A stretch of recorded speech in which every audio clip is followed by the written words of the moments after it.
La grande surprise de Sony aujourd'hui, ils ont enfin dévoilé le design de la manette de la PlayStation 5. Ça faisait un moment qu'on attendait de voir la PlayStation 5 et là, Sony a enfin répondu à une partie de nos attentes en nous montrant à quoi ressemble cette fameuse manette dont on a tant parlé. Il s'agit là du design final, le design qu'on pourra avoir entre les mains et vous n'allez pas être déçus. Cette manette a été conçue totalement avec l'immersion du joueur en tête. Elle intègre des fonctions qui n'existent pas sur d'autres plateformes à l'heure actuelle. Elle est pensée pour qu'on puisse avoir une expérience unique sur PlayStation 5 et seulement sur PlayStation 5.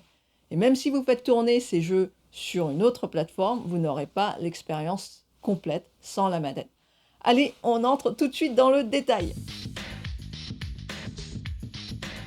La première chose qu'on remarque, c'est les couleurs. Le design est maintenant bicouleur, blanc et noir.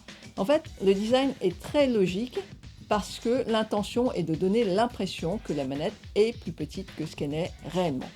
C'est un truc de designer et le fait d'avoir un contraste aussi marqué fait que les yeux font plus attention à la partie blanche, claire, que la partie noire qui est plus discrète. Ça donne l'illusion optique d'une manette plus petite que ce qu'elle n'est réellement. Le grip sera donc plus imposant, légèrement, que la manette PlayStation 4 en raison de sa taille. Pourquoi? Parce que cette nouvelle manette embarque beaucoup de fonctionnalités. Son petit nom, c'est la DualSense. On quitte la terminologie DualShock pour un nom plus actuel. La DualShock avait été nommée à l'origine en 1997 parce qu'elle intégrait deux moteurs de vibration de chaque côté, d'où le nom DualShock. Après 20 ans de bons et loyaux services, Sony change donc de nom et laisse DualShock pour le passé. Le nouveau nom est quand même beaucoup plus moderne, la DualSense, et la raison, c'est parce que cette manette va nous faire ressentir des nouvelles expériences et qui fera appel à notre sens du toucher. Ça s'appelle la DualSense parce qu'elle sera haptique, c'est-à-dire qu'elle ira plus loin pour nous faire ressentir le sens du toucher. Tout un programme. Pour l'instant, on n'a pas encore beaucoup d'infos, juste des descriptions de ce qu'on pourrait ressentir dans le jeu. Pour vous resituer, en technologie, on appelle haptique la science du toucher. C'est une technologie très large et c'est déjà présent dans nos smartphones, par exemple, sur le iPhone 10. Parfois, quand vous avez une action importante à faire, vous avez une petite sensation de bzz, bzz quand vous actionnez ces fonctions. L'haptique, c'est aussi beaucoup utilisé dans les tableaux de bord de voiture pour signifier qu'il y a eu interaction sur un écran touch. Parce qu'on n'est pas censé se concentrer sur un écran quand on conduit, on est censé regarder la route. L'haptique est là pour faire un retour de sensation parce qu'une des grandes problématiques des écrans touch, c'est que justement, il n'y a pas ces sensations, ces retours de sensations comme dans la vie réelle, sur un bouton ou sur une molette traditionnelle. Pour la PlayStation 5, les moteurs de vibration sont donc beaucoup mieux répartis qu'avant, où il n'y en avait que deux, afin de distribuer les vibrations et les pousser sur toute la surface de la manette. Ces moteurs de vibration seront donc plus évolués que ceux d'avant et auront plus de latitude dans les types de vibrations. Quand on voit ce que Nintendo a été capable de faire avec les vibrations très subtiles du Joy-Con, on peut donc s'attendre à une palette très large pour la DualSense aussi. On ne sait pas si la manette pourra aussi faire des petits chocs électriques comme pour certains écrans touch, ce qui est aussi une autre méthode pour faire ressentir le retour. À mon avis, non, mais bon, on ne sait jamais, on peut toujours avoir des surprises. Par contre, selon la description du blog de PlayStation qui relaie l'info, une des sensations décrites est, en anglais, je cite, « such as the slow grittiness of driving a car through mud ». Traduction, comme la sensation de lente granulosité quand on conduit une voiture sur une route boueuse. Bon, c'est pas bien français ce que je viens de dire, enfin bon, c'est pas grave. En gros, imaginez-vous dans un jeu de rallye où vous passez sur une route avec de la boue et du gravier. Vous pourrez ressentir les tremblements qui correspondent au passage sur ces petits cailloux et glissant sur la boue. Ces vibrations demandent donc beaucoup de précision pour retranscrire ces différentes matières. Ça veut aussi dire qu'on aura un retour de sensation dans les boutons d'accélération et de freinage, ici, pour simuler les sensations dans les pédales. Les boutons L2 et R2 ont donc été repensés, ce sont les boutons de tranche là en bas, ceux du bas. Ça sert donc pour accélérer dans les jeux de course et pour tirer dans les jeux de tir. L'article décrit justement une sensation par rapport à ces deux boutons adaptatifs. You can truly feel the tension of your actions like when drawing a bow to shoot an arrow. Vous pouvez réellement ressentir la tension dans vos actions comme quand on tend un arc pour tirer une flèche. Ça veut dire que les boutons L2 et R2 auront un moteur pour simuler la résistance et le lâcher.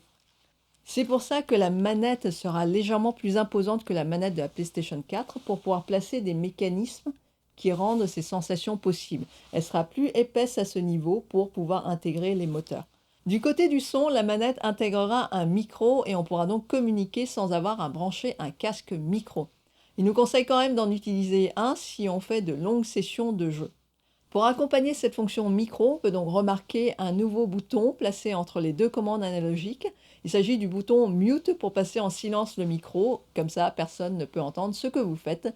C'est quand même mieux pour avoir un semblant de vie privée et pas avoir une communauté de joueurs qui entendent tout ce que vous faites quand vous jouez.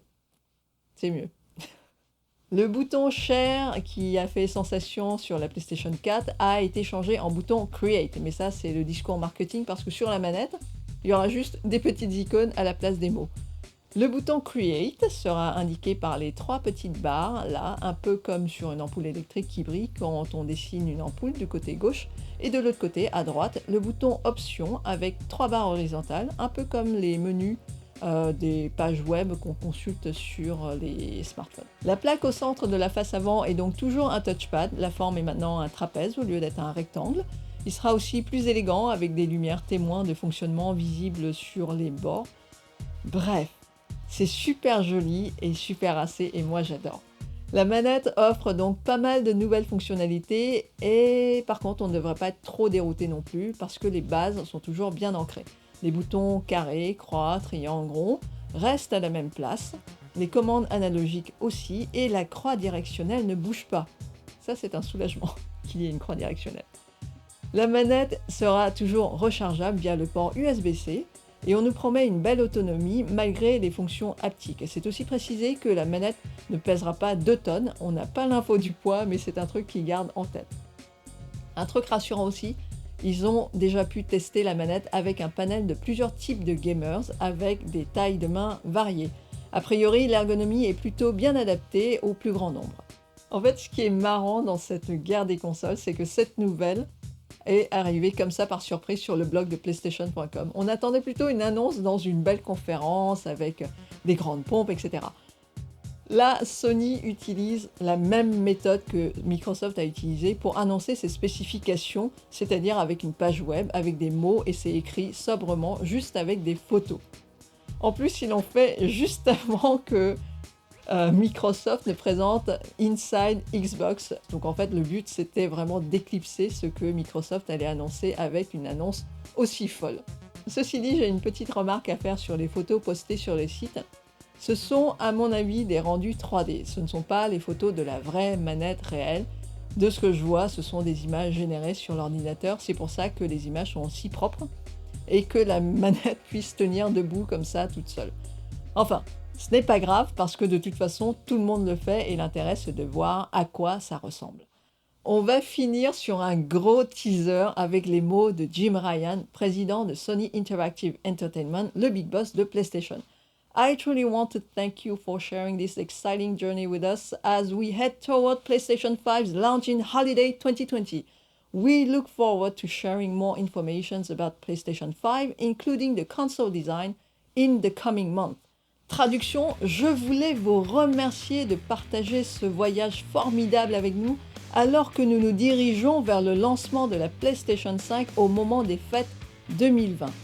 Nous sommes impatients de partager encore plus d'infos avec vous, y compris le design de la console dans les mois à venir. Voilà, Jim Ryan confirme bien que la PlayStation 5 sortira bien en fin d'année 2020 comme c'était prévu et qui nous prépare un paquet d'annonces à venir très bientôt. Restez bien à l'écoute, je pense qu'on va vivre de grands moments pour le lancement de cette console. C'était donc la présentation du design de la manette de la PlayStation 5. Si la vidéo vous a plu, pensez à vous abonner à la chaîne et à taper sur la cloche. Je m'appelle Géa, merci d'être passé par là. Sur ce, je vous dis à très bientôt.